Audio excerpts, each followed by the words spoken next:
Namaste to all. A very important topic today as well. A person has asked a question to my Acharya Swami Ramswarup Ji Yogacharya, and I thought it's essential for all of us to understand the concept here. So the question goes like this: I have a doubt, Swamiji. Please guide me. I heard that the soul is immortal and shapeless, but takes the shape in the form of man, woman, animal, etc., by means of birth and death. So why God, who is also shapeless and formless, cannot take the shape by means of birth and death for preaching or guiding the human beings?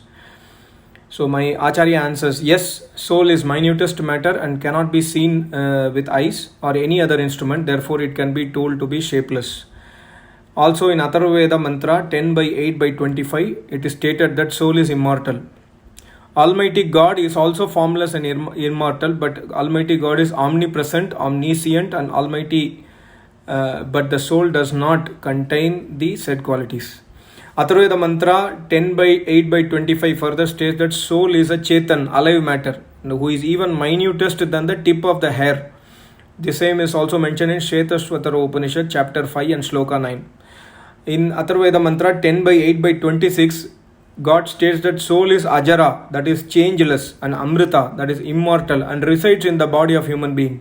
Mantra further clarifies that the body of human being is martayasaya, that means it is destructible.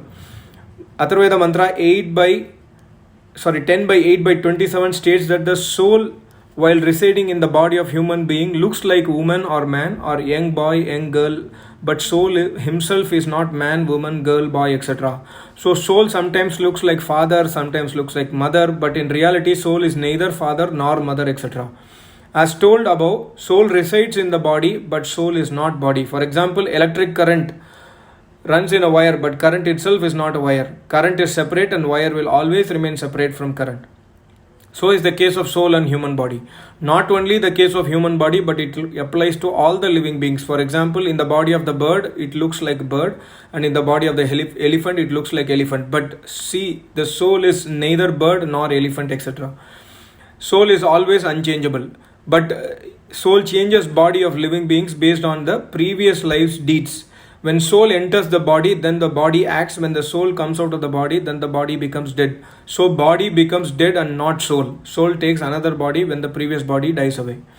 And as clarified, God has unlimited different qualities from soul. That is, God is omnipresent, God is omniscient, God is almighty, God creates, nurses and destroys the universe, whereas such qualities can never be attained by the soul.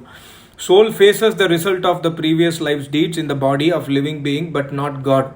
There must be a reason behind to take human body by God, but all the four Vedas and true holy Granth state that there is no reason for Almighty God to take birth. God is almighty, which means he has unlimited powers, and Yajurveda mantra 31 by 4 states that Pado Asya Abhavat Punaha, that is, only a part of his divine power creates, nurses and controls the whole universe. So there is no reason left behind for which Almighty God would require to take birth.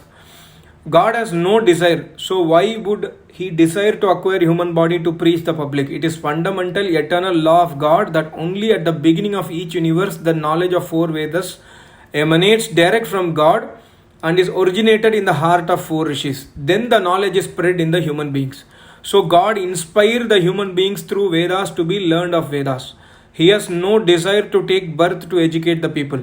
Suppose he desires to educate the world, then like the four rishis who attain knowledge of Vedas direct from Almighty God under the eternal unchangeable law of God, without God taking birth like man, woman, at present also the knowledge could have been attained by the entire universe within no time by the desire of God. However, this cannot happen since God is desireless. In this connection, Shvetashvatara Upanishad 6 by 8 shloka refers Swabhavaki Jnanam Balam Kriyacha. That is, the divine knowledge, deeds and power to control the universe is automatic. It means only a fraction of his power is sufficient to control the universe as stated above. God hence need not to think or have any desire. Now I would say here that there is a problem to educate the person immediately due to the lack of Vedas knowledge of those persons. The so-called saints who are against the Vedas or who have never studied Vedas but to impose their self-made meaning of holy books or self-made path onto the public. They generally teach the public that Vedas are difficult to understand and there is no justification to do yajna, etc. The said false views of so-called saints have now been accepted overall and people do not want to listen Vedas. So it becomes very difficult to teach the true path to public, and hence there is a problem to know the fact and difference between Almighty God, soul and non-alive Prakriti. We will have to revert back to the path of eternal knowledge of four Vedas, which emanates direct from Almighty God at the beginning of the earth.